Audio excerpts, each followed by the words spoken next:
नमस्कार दोस्तों। एम्प्लॉयमेंट यानी रोजगार एक मिडिल क्लास फैमिली के लिए रोजगार एक बहुत इंपॉर्टेंट रोल प्ले करता है उसके फैमिली की ग्रोथ को लेकर के।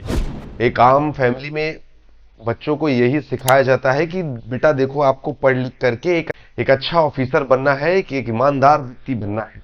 ये सारी चीजें हमें घर में हमारे माँ बाप द्वारा सिखाई जाती है और देश के यूथ का एक बड़ा हिस्सा इसको फॉलो भी करता है। वो मेहनत से पढ़ाई करता है, अपनी पढ़ाई पूरी होने के बाद रोजगार की तलाश में बाहर निकलता है।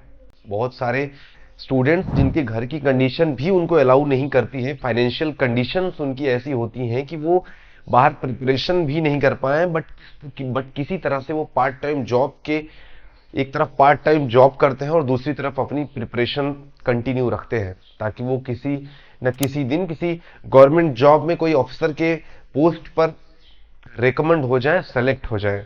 मिडिल क्लास के इन बच्चों की फैमिली का एक बहुत बड़ा सपोर्ट इनकी तरफ होता है, लेकिन समय के साथ ये सपोर्ट धीरे धीरे घटता जाता है। उनके परिवार की लोगों की उम्मीदें इन बच्चों से बढ़ती जाती हैं और बच्चों पर दबाव भी बनता है। ऐसे में उन यूथ के सामने एक और गंभीर समस्या आ जाती है और वो होती है नंबर ऑफ वैकेंसीज की। दोस्तों, आज के इस दौर में प्राइवेटाइजेशन लगातार चल रहा है। एक ट्रेंड गवर्नमेंट ने स्टार्ट कर दिया है कि हर डिपार्टमेंट में प्राइवेट एम्प्लॉइज को रखना है इंस्टीड ऑफ गवर्नमेंट एम्प्लॉइज। इसका कॉन्सेप्ट बड़ा बेसिक है। एक गवर्नमेंट एम्प्लॉय अगर परमानेंट रहेगा किसी डिपार्टमेंट में तो उसकी एक अच्छी सैलरी गवर्नमेंट को देनी पड़ेगी, उसको जॉब सिक्योरिटी देनी पड़ेगी, उसका खर्चा उठाना पड़ेगा और बहुत सारे उसको एक्स्ट्रा फैसिलिटीज देनी पड़ेंगी और इन सबका खर्चा गवर्नमेंट को उठाना पड़ता है। और वहीं दूसरी तरफ अगर गवर्नमेंट इस सारे डिपार्टमेंट को किसी प्राइवेट ठेकेदार को दे देती है तो ठेकेदार बहुत ही कम पैसे में यूथ्स को हायर कर लेता है इन जॉब्स को, इन काम को कराने के लिए। ऐसे में सरकार को तो एक तरफ फायदा होता है, लेकिन सिटीजन्स को, देश के नागरिकों का इसको बहुत बड़ा लॉस होता है, क्योंकि ये ठेकेदार कोई जॉब सिक्योरिटी तो देते नहीं है और एक एक साल के कॉन्ट्रैक्चुअल कामों के बाद उनको जॉब से निकाल देते हैं और ये यूथ फिर से बेरोजगार हो जाते हैं। जहां एक तरफ ये सारी प्रॉब्लम्स ट्रेंड कर ही रही होती हैं कि यूथ अगर किसी तरह से इनको ऑब्स्टेकल करते हुए अपनी तैयारी जारी रखता है, एग्जाम्स में बैठता है, तो अगले ही दिन एक बड़ी हाईलाइट खबर न्यूज़पेपर में छप जाती है कि आपने जिस एग्जाम्स को दिया था, जिन एग्जामों को आपने दिया था, जिसकी तैयारी आपने दिन रात की थी, उसका पेपर लीक हो गया है। और सरकार ने यह फैसला लिया है कि अब वो इस पेपर को रद्द कर रहे हैं और 1 साल 2 साल वो गवर्नमेंट के ऊपर है, वो डिसाइड करेंगे कि अगला पेपर इस एग्जाम का कब होगा। अब इस टाइमलाइन को देख करके एक मिडिल क्लास के बच्चे की धड़कनें भी बढ़ने लगती हैं। उसको बहुत सारी टेंशन्स होती हैं कि आखिर सरकार ने तो बोला है कि वो 1 साल बाद ये पेपर लेगी, यानी सिलेक्शन होते होते 2 साल से भी ज्यादा समय लग सकता है। तब तक मेरे पास खर्चे नहीं है, मैं कैसे तैयारी करूंगा। और यही रीजन है कि ज्यादातर युवा पेपर लीक होने के बाद सुसाइड तक कर लेते हैं। दूसरे मुद्दे पर आते हैं, इन सब से जूझते हुए, इन सब बेरोजगारी से जूझते हुए अगर देश का युवा किसी तरह से एग्जाम्स की तैयारी अपनी कंटिन्यू रखे, अपने चाहे वो पार्ट टाइम जॉब करे, चाहे पैसे का कहीं से अरेंजमेंट करे, वो सब करते हुए किसी एग्जाम्स में बैठे, तो अगले ही दिन बड़े बड़े पोस्टर्स लग जाते हैं कि देखो आपका पेपर लीक हो गया है। फिर सो कॉल्ड मिनिस्टर्स आते हैं और वो ट्वीट करते हैं कि अगली बार जब पेपर होगा तो हम आपको फ्री बसेस प्रोवाइड कराएंगे, अगली बार जब पेपर होगा तो हम आपको फॉर्म भरने के लिए फीस नहीं मांगेंगे। अरे भाई, एक बार उस बच्चे से पूछ भी तो लो जो लॉज में रहता है किस तरह से उसका खर्चा चल रहा है। आप टाइमलाइन बढ़ाते जा रहे हो, पेपर रद्द करवाते जा रहे हो, उस युवा का क्या होगा जो बेचारा, जिसके ऊपर पूरे घर का बोझ है, वो घर से बाहर तैयारी करने में जुटा है। अगर पॉपुलेशन की बात करें तो उत्तर प्रदेश की पॉपुलेशन पूरे देश में सबसे ज्यादा है और इसीलिए यहाँ सबसे ज्यादा बेरोजगार युवा भी है।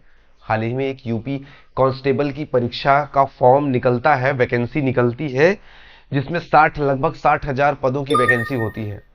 आप उत्तर प्रदेश में बेरोजगारी का अंदाजा इस बात से लगा सकते हैं कि लगभग 60 लाख से भी ज्यादा युवाओं ने इसका फॉर्म भरा।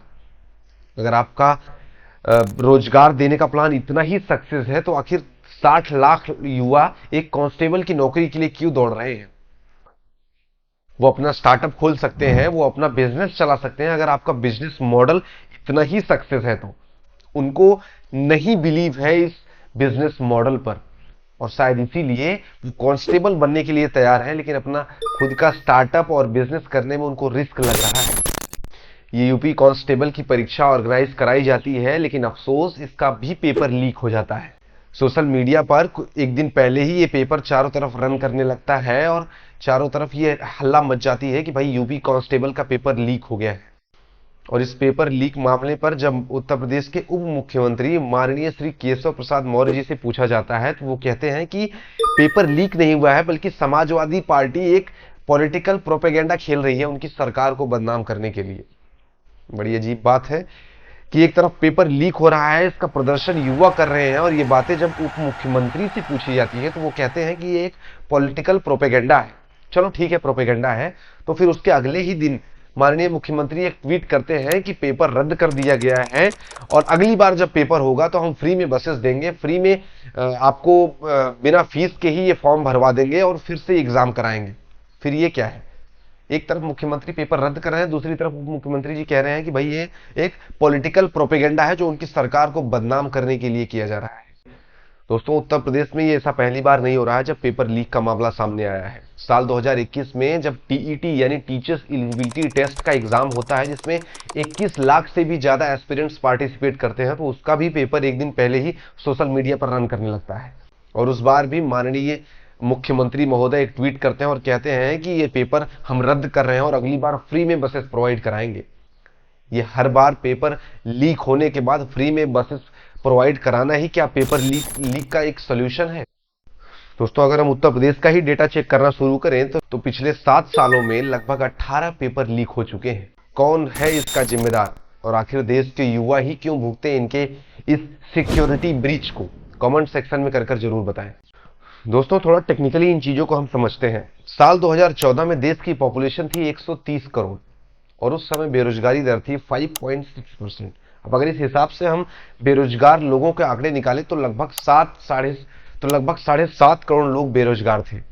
अब अगर 2 करोड़ नौकरियां पर ईयर ये दिए होते तो लगभग 3 से 4 साल में तो सारे बेरोजगार देश के पूरी तरह से रोजगार प्राप्त कर लिए होते, यानी देश में बेरोजगारी खत्म हो गई होती 2018-19 आते आते। लेकिन आज का डेटा क्या कहता है? आज 2024 में देश की पॉपुलेशन है 140 करोड़ और बेरोजगारी का परसेंटेज है 7.5%। यानी अगर इस हिसाब से हम निकालें तो लगभग देश में 10 करोड़ 50 लाख बेरोजगार हैं। ये आंकड़े आपको चौंकाने वाले होंगे कि आखिर भाई जब 2 करोड़ नौकरी हर साल इन्होंने दी तो फिर भी अभी 10 करोड़ 50 लाख लोग बेरोजगार कैसे घूम रहे हैं? अब अगर इन दोनों 2014 से लेकर के 2024 तक के डेटा को, बेरोजगारी के डेटा को हम माइनस करें तो इस देश की सरकार ने 3 करोड़ से भी ज्यादा नए लोगों को बेरोजगार कर दिया है। बेरोजगारी दूर करने का वादा करते करते इन्होंने देश में 3 करोड़ से भी ज्यादा नए बेरोजगारों को जन्म दे दिया। दोस्तों, इतना ही नहीं, इस डेटा को छुपाने के लिए नरेंद्र मोदी सरकार ने एड़ी चोटी का जोर भी लगाया। इस वीडियो में मैं आपको पिछले कई सालों से सरकारी डेटा को किस तरह से मैनिपुलेट किया जा रहा है, किस तरह से उनको छुपाने की कोशिश की जा रही है देश की जनता से, इन सारी चीजों को एक एक कर एक्सप्लेन करूंगा। दोस्तों, केंद्र सरकार का एक नेशनल सैंपल सर्वे ऑफिस नाम का डिपार्टमेंट है। ये डिपार्टमेंट साल 1950 में स्टैब्लिश किया गया था इंडियन गवर्नमेंट के द्वारा। बेसिकली इस डिपार्टमेंट का काम होता है कि देश में बेरोजगारी कितनी बढ़ रही है, महंगाई कितनी बढ़ रही है, इन बेसिक समस्याओं का सर्वे करना और डेटा को पूरे देश के सामने रखना। इस एजेंसी ने साल 1972 में अपना पहला सर्वे किया था इंडियन गवर्नमेंट के डायरेक्शन देने के बाद। सर्वे में इसने देश में कितने लोग बेरोजगार हैं, कितने रूरल लोग बेरोजगार हैं, कितनी महिलाएं बेरोजगार हैं, जैसे कई सारे इंपॉर्टेंट फिगर्स को देश के सामने सर्वे करने के बाद रखा था। ये एक टेबल जो आप स्क्रीन पर देख रहे हैं, ये इसी एनएसएसओ एजेंसी के द्वारा रिलीज किया हुआ डेटा है। साल 1972 से लेकर के 2017-18 तक का डेटा हमें दिखाता है। बेसिकली ये एजेंसी हर 5 साल पर सर्वे करने के लिए एस्टेब्लिश की गई है, ताकि देश की जनता को उनकी चुनी हुई सरकारों द्वारा जो भी बेरोजगारी को लेकर के कदम उठाए जा रहे हैं और वो कितने ग्राउंड लेवल पर इफेक्टिव हैं, इन सारी चीजों का इवैल्यूएशन करने के लिए इस ऑफिस को एस्टेब्लिश किया गया था।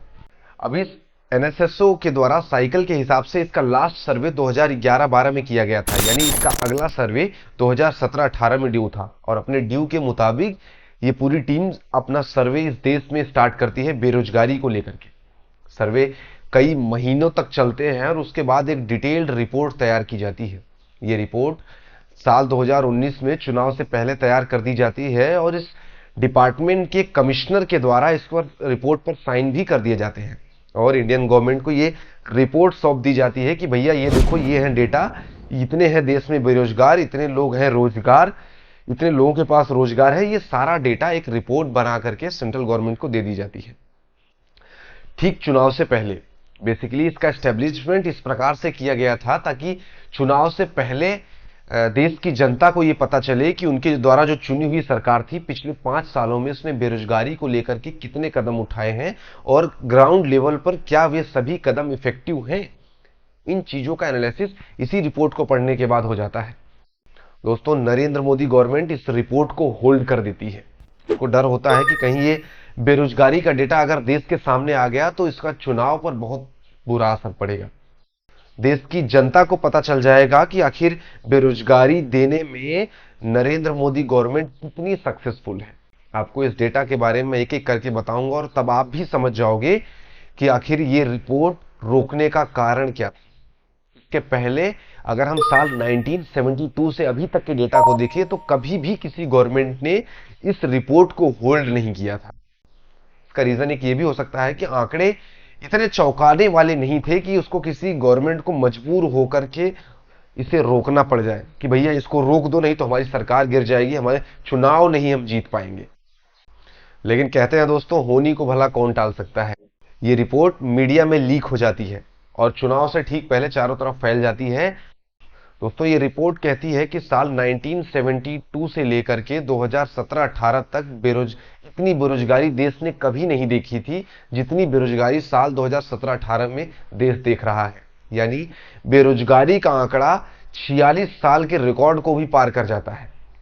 इस बात पर जब सरकार के ऊपर घेराव किया जाता है, सफाई में इनके मिनिस्टर्स कहते हैं कि ये रिपोर्ट पूरी तरह से तैयार नहीं है और न ही गवर्नमेंट ने इसको रिलीज किया है, ये एक फेक रिपोर्ट है।